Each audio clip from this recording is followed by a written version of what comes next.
இந்த மாதம் மாண்புமிகு தமிழக முதல்வரால் அறிவிக்கப்படுகின்ற திட்டங்களால் ஒட்டுமொத்த தமிழகத்திலே இருக்கின்ற எதிர்க்கட்சிகளும் மாண்புமிகு முதல்வருடைய திட்டங்கள் மடை திறந்த வெள்ளமென மக்கள் இல்லம் நோக்கி பாய்ந்து கொண்டிருப்பதால் திக்கு திணறி திக்குமுக்காடி எதிர்க்கட்சியினர் என்ன பேசுவதென்றே புரியாமல் நின்று கொண்டிருக்கின்றார்கள்.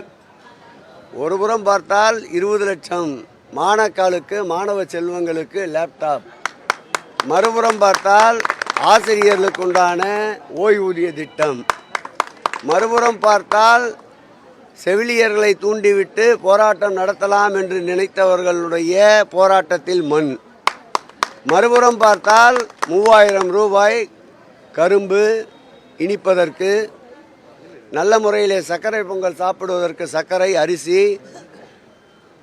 பொங்கல் தினத்தன்று புத்தாடை உடுத்துவதற்கு புத்தாடை என்று மக்களையும் மகிழ்ச்சி வெள்ளத்தில் மூழ்கடித்து கொண்டிருக்கின்றார். எதிரிகளையும்